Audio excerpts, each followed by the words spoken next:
Everyone நம்ம வந்து எஸ்ஐஸ் வந்து 4.1ல ஃபஸ்ட்டு சம் பார்த்துட்டோம். பாருங்கள், செகண்ட் சம் பார்க்கலாம். பாருங்கள், இதில் வந்து ஹெச்சோட வேல்யூ கண்டுபிடிக்கணும். ட்ரையாங்கிள்ஸ் ஆர் சிமிலராங்கிறது நம்ம கண்டுபிடிக்கணும். ஓகேங்களா?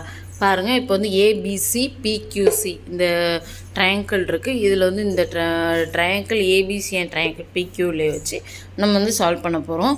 ட்ரையாங்கிள் ஏயும் சியும் அதில் காமனாக இருக்குது. இதில் வந்து என்ன அப்படின்னா ஏஏ கிரிட்டரின் சிமிலாரிட்டிங்கிற ஒரு மெத்தடை வந்து நம்ம வந்து இதில் அப்ளை பண்ணியிருக்கோம். அப்படின்னா என்னன்னு கேட்டிங்கன்னா, 2 pairs of corresponding angles are equal. இதுதான் இதுக்கான மீனிங். அந்த ஆங்கிள்ஸ் வந்து எல்லாமே ஈக்குவலாக இருக்கும் அப்படிங்கிற மாதிரி இருக்கும். அதுக்கான சிம்பிள் தான் இது.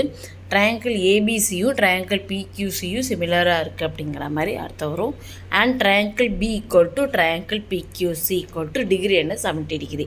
ஓகேங்களா? இதில் பாருங்கள், AB is parallel to PQ. ஏபியும் பிக்யூம் பேரலாக இருக்கா, அதனால் பிக்யூ ஈக்குவல் டு ஏபி/2. இப்போது ஏபி என்ன வேல்யூ 5. இப்போ 5/2. Therefore H equal to 2.5. இவ்வளோதாங்க. நம்ம வீடியோவில் வந்து சப்ஸ்கிரைப் பண்ணாதவங்க சப்ஸ்கிரைப் பண்ணுங்கள். நம்ம வீடியோ பிடிச்சிருந்தால் லைக் பண்ணுங்கள். தேங்க்யூ.